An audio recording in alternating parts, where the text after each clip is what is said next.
Manipulation is everywhere. And maybe you're being manipulated right now and you don't even realize it. But it's this slippery slope that all of a sudden, when you start to realize what the manipulation is, it feels like a gate closes on top of you and you're in this emotional prison, almost like you can't even get out of it. The Tony Bova Show, built by pain, designed for freedom. Before we dive into the episode, I want to just take a minute to thank you for listening in.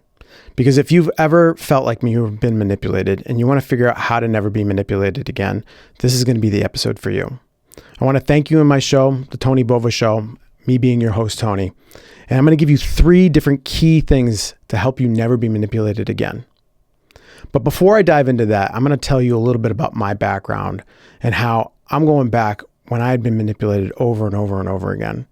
And a simple 3-step process that's going to help you be able to come out of that manipulation and be able to living a more freed life. When I go back years ago, before I ended up getting a divorce and going through multiple different failed relationships, I found myself in this pattern where when the pattern would show up, I felt resentment. I felt bitterness. I felt as though I didn't have control over where my life was heading at that point. You see, the divorce itself totally ruined me. And what I didn't recognize at the time was that there was things that were happening in the background that I could have done differently that would have helped me not be put in the positions that I was put in. You see, when I went through that divorce, all of the custody battles that came up around my kids were excruciating. We would go and fight over these kids that we all loved, almost like the nastiest people that you could ever imagine, trying to fight for what was ours and what we believed was right in that particular moment. And I often look back and see, I don't know what we were fighting about, because if it was the best interest of the kids, there was so much emotion and so many different things that were going on in that process that I don't think any of us were making the right decisions at that time. You see, when I go back into that time, into the divorce, into the custody battles, as I peel back the layers of what was happening back then when I was being rocked to my core, how there were certain conversations I was having with my ex-wife or the mother of my son, and how they would position things in a way that made me feel compelled like I had to do something. You know, oftentimes what happens to us as men, because we have this heart of gold and we want to be the hero in the story, it's used against us. And that was used against me many, many different times, specifically around child support, where I would be put in a position where I wasn't a good father if I didn't provide for my kids. And if I wasn't a good father, if I didn't provide for my kids the way that their mother saw it, which put me into this awkward position because I was such a giver back then. I wanted to give everything in the sense that I cared so deeply for my kids and I cared so deeply for them that I didn't want them to not have the things that they needed. But what I didn't realize at that time was that I was just enabling them. I was enabling them to be able to take advantage of me, which ultimately was my responsibility in the end of it all. When we're running on subconscious patterns, we don't realize the choices that we have in front of us. So it's so important upon us as men to start to uncover those subconscious patterns that continue to show up so that we can peel them back and be able to apply a different set of rules. One that actually makes everybody feel safe, even if they're really frustrated in the process, because I guarantee you, as you start to eliminate manipulation out of your life, a lot of people's feelings are going to be hurt. But the important thing to remember for you is that their feelings are not your responsibility. And it's so incumbent upon you to start to implement these things so that they can start to feel safe. I'm going to dive into the 3 things that are going to help you eliminate manipulation out of your life completely. And the first thing that we need to be aware of is awareness. You see, you have to connect the subconscious brain to the conscious. So that first part of awareness is just recognizing that it's happening. The fact that somebody might actually have a story or a narrative that they want to project onto you. So you get to do what they want you to do. That's what manipulation really is that I have an agenda for you. And if my agenda is self-serving and I get you to do it, it serves me somehow. When we become aware of this, what happens is then we start to question what is happening. Now, this is a very dangerous place to be, because if you only have awareness, then you're going to start questioning everybody and how manipulative they are. And it feels as though you're even trapped even further, because the awareness itself is not the thing that helps the implementation. It's not the thing that gets you to the other side of it.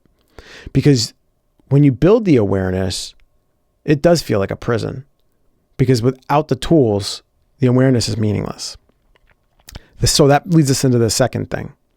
The second thing is being able to set boundaries the right way. And I imagine you've heard about boundary setting and trying to figure out what that actually looks like for your life. How do I actually implement boundaries as a man in a society that actually doesn't like men? How do I implement boundaries in a relationship so she actually respects me in the process so that I can become the leader of that relationship? Well, it all kind of depends. Now, if you are not in a relationship right now, it's a little bit easier because you can start to implement these things in a beginning stage. You can think about like the trajectory of in a relationship. If you've been together for years and years and years, it's a little bit easier to start from the beginning point because there's no ruts in the road that you're starting to constantly slide into. But if you're 10 years into that relationship, well, it's going to be a little bit trickier. So what you have to start to do is you have to start with the big things. Now, you'll often hear me talk about small compounding movements that turn into big changes later. This is the only time where I'm going to start to tell you that you have to start with the big things to get to the small things. And as you start to implement boundaries around what is most important, prioritizing it almost like a system, what are the things that I can't tolerate? And these are the top 1 or 2. I start implementing those slowly. And then you start to gain confidence. You get to gain respect and you start to step into a different version of yourself. And then you start to implement more and more. Now, the point of boundaries is not to become so boundaried that nobody can get to you. The point of boundaries is to be able to build a frame around things so that you don't need them later. Because as you start to implement boundaries, the purpose of the boundary is so that they don't continue to cross it. If you have to keep restating what your boundaries are, it's not actually a boundary because you're trying to re-educate them. Now, there's a process of educating boundaries, but if it keeps happening, it's no longer a boundary. And then you're right back to square one where you're being manipulated. Now, this one's going to be hard to hear, but the third and probably the most important step in this whole process is learning how to own it. You start to take responsibility for the choices that you're making. Because if you start to ask people to implement boundaries for you, but actually don't have them for yourself with others, then it actually all falls apart.